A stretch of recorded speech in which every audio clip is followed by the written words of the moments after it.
Women society मुर्दाबाद, women society मुर्दाबाद, women society मुर्दाबाद। ह्यूमन वेलफेयर सोसाइटी एक ऐसी सोसाइटी जिसने परिवारों को बर्बाद करके रख दिया, जिसने न जाने कितने लोगों को सड़कों पर लाकर खड़ा कर दिया, या यूं कहें कि पूरे देश भर को हिलाकर रख दिया। लोग इसका शिकार हुए बैठे हैं और दर दर की ठोकरें खा रहे हैं। किसी के 3 लाख, किसी के 5 लाख, किसी के 20 लाख, किसी के 40 लाख, किसी के 70 लाख और किसी की तो करोड़ों, ना जाने कितने करोड़ों रुपए ये वेलफेयर सोसाइटी लेकर फरार हो गई है। लोग दर दर की ठोकरें खा रहे हैं कि उनके पैसे उन्हें वापस दिए जाए। पाई पाई कर उन्होंने पैसे जोड़े थे, लेकिन लालच में आकर उन्होंने सब कुछ अपना गवा दिया।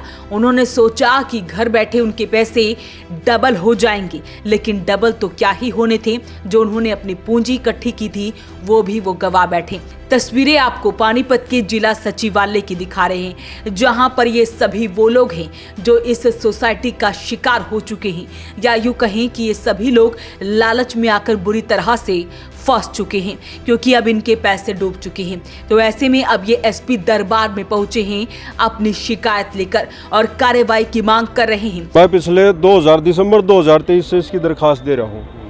मेरे साथ ठगी की गई थी सोसाइटी के 4-5-6 लोगों ने मिलकर के, नरेश शर्मा, विजेंद्र वाल, आकाश श्रीवास्तव, ये सभी मिली भगत करके इन्होंने ब्रांच में मेरे को नियुक्त किया और वहाँ पर पॉइंटों के साथ छेड़छाड़ करके ऑपरेटर के साथ मिली भगत करके मेरे को इसमें फंसाया। सामाजिक दबाव बना करके मेरे से इन्होंने पैसे ले लिए और जब मैंने इनसे असली कागजात मांगे मेरे को इन्होंने डराया धमकाया, मेरे को कोई डॉक्यूमेंट ना दिए। मजबूरन मुझे सरकार की तरफ हमने आरटीआई देनी पड़ी। आरटीआई में जो जवाब है बहुत ही चौंकाने वाला जवाब आप सभी के सामने है। भारत सरकार सहकारिता मंत्रालय की तरफ से women welfare credit and 3 cooperative society registered है 2002 के अंतर्गत, लेकिन इसमें लिखा हुआ है सोसाइटी का कार्य क्षेत्र हरियाणा स्वीकृत नहीं है। इसमें साफ साफ लिखा हुआ। और इससे पहले मैंने असिस्टेंट सोसाइटी रजिस्ट्रार में यहाँ पे भी जी यहाँ पे भी दिया था, पंचकुला में भी जानकारी ली। उन्होंने कहा है कि इसकी जानकारी आप दिल्ली से लो। दिल्ली से जानकारी लिया मैंने, दिल्ली से मेरे पास ये 3 आरटीआई आई है। ये बताइए, आप कह रहे हैं आपको दबाया भी जा रहा था, आखिर कौन लोग थे जिनके द्वारा आपको? ये सोसाइटी के बड़े लोग जी। कुछ नाम पता उनको आप? हाँ बोल रहा हूँ जी, नरेश शर्मा, आकाश श्रीवास्तव, विजेंद्र वाल, प्रेमराज, ये सारे इन्होंने मेरे साथ ठगी की है। चोरी छिपे एक ब्रांच में पॉइंट चोरी करवाए इन्होंने। मामला दर्ज भी हुआ है? हाँ जी, FIR नंबर 147 दर्ज हुई थी थाना इसराना में, लेकिन उस पर कार्रवाई स्लो चल रही है जी।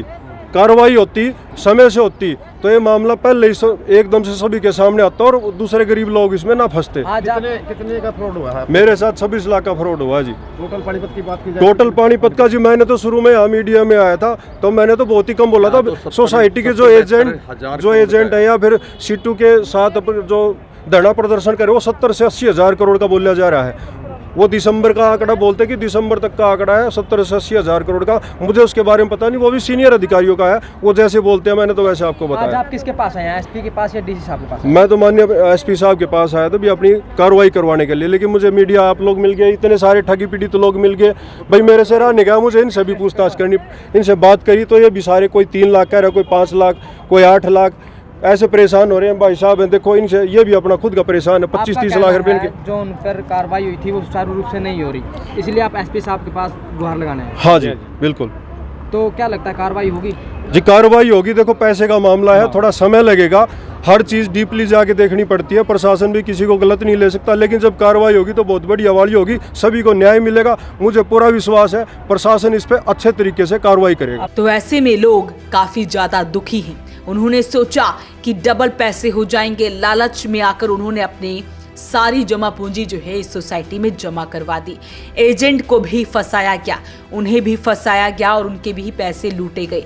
अब पब्लिक जो है अपील कर रही है, या यूं कहीं कि गुहार लगा रही है कि सोसाइटी पर सख्त से सख्त कार्रवाई की जाए। कृषि मंत्रालय भारत सरकार द्वारा रजिस्टर्ड है, जिसका 476 नंबर है, और हमने ये सचेत साइट पे भी इसको वो करके देखा था तो ये बिल्कुल ठीक पाई।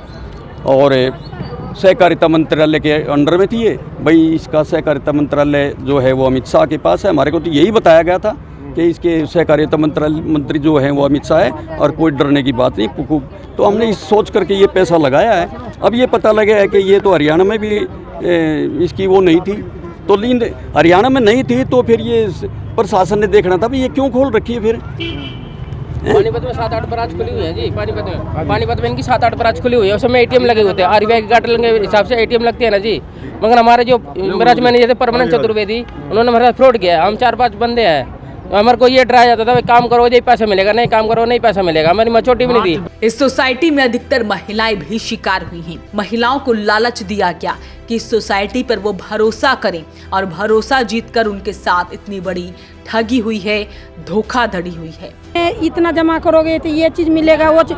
मेरे ही पैसा मार मार के किसी को कार दे रहे हैं, किसी को मोबाइल दे रहे हैं, किसी को बाइक दे रहे हैं। मेरा पैसा भी तलक सारे मार के बैठ गए। अच्छा, इनाम भी रखते थे? हाँ, इनाम भी रखते लालच थे देने के लिए। हाँ, कि अगला बंदा जो करेंगे काम आगे के लिए एजेंट के मिलते थे। तो उसमें क्या लगता है, एजेंटों के द्वारा फ्रॉड किया गया या बड़े जो बड़े अधिकारी ने फ्रॉड किया? एजेंट के इसमें दोष नहीं, कोई फ्रॉड नहीं किया बेचारे। बड़े एजेंटों ने तो इसमें पैसा आगे देके काफी पैसा लगाया। हम तो सोचे सर कि बढ़ेंगे, गरीबी आदमी है, कुछ 1 रुपया दे रहे हैं तो 2 रुपया वहाँ से दे रहे थे, इसी वजह से हम जमा किए। कितने साल से जुड़े थे आप? हम 2019 से जुड़े थे। तो कोई पैसा भी आया था उसमें? हाँ, एक बार आए थे। तो दोबारा कैसे पता लगा आपको फ्रॉड? अभी दिसंबर में पता चला, वो खुद अपने आप कहे कि ऑनलाइन अभी नहीं ले रहे, सिस्टम बंद हो गया है। कितना पैसा लगा था? मेरा तो 2.5 लाख रुपया है। तो कंपनी पे आपने एकदम पैसा लगा दिया, आपने जांच पड़ताल नहीं करी कंपनी आपसे कैसे? नहीं सर, विश्वास करके 2012 से या 16 से यहाँ चल रही थी। हाँ, विश्वास एजेंट अब जैसे ये है, ये विश्वास दिलवा रहे थे, उनके थ्रू हम जमा कर रहे थे। तो अब आपके पैसा मर चुका है? मर चुका है, मरे समझे, नहीं मिल रहा है तो मरे हुए। हम तो बस लोगों का काम करते हैं। कितने पैसा जमा था आपका? मेरे 3.5 लाख है। 3.5 लाख रुपया? क्या सोच के जमा किया था आपने इस कंपनी में? बस ऐसे ही ये घर पाका था कि भाई क्या नाम लेकर पैसे कर लो, डबल मिलेंगे, 1 लाख के 2 लाख मिलेंगे। कब से जुड़े थे आप इसके साथ? ये 30 मार्च को 4 साल हो जाएंगे। तो पहले भी कोई पैसा आया? नहीं, कोई नहीं आया। जो है वो बैंक में इकट्ठे हुए थे ना, 3 साल हो गए, वो भी ले जाकर बैंक में से ले लिए, निकलवा लिए। निकलवा लिए? हाँ जी। तो आपको पता लगा ये फ्रॉड करा इन्होंने? तो अभी पता लगा, हमें तो दिसंबर के महीने में पता चला। इन्होंने एजेंट के थ्रू पता लगा या आपको खुद पता लगा? नहीं, इसने फोन करा, मेरा लड़का कह रहा था मम्मी ये ब्रांच ना 6 महीने पहले बंद होगी, मेरे लड़के ने बताया था। तो ह्यूमन वेलफेयर सोसाइटी, जिसकी लगातार खबरें हम आपको दिखा रहे हैं, न जाने कितने सैकड़ों लोग इस सोसाइटी का शिकार हो चुके हैं और सोसाइटी के जो अधिकारी हैं वो फरार बताए जा रहे हैं। तो ऐसे में ये लोग एसपी दरबार में पहुंचे हैं, कार्रवाई की मांग कर रहे हैं और उन्हें भरोसा भी है कि इस मामले में जो है पुलिस प्रशासन और सरकार जो है इस मामले में कार्रवाई करेगी। क्या कुछ कहते हैं इस वीडियो को लेकर हमें कमेंट बॉक्स में जरूर लिखें और वीडियो को शेयर जरूर करें। वॉइस ऑफ पानीपत के लिए सूरज शर्मा के साथ कुलवंत सिंह की रिपोर्ट।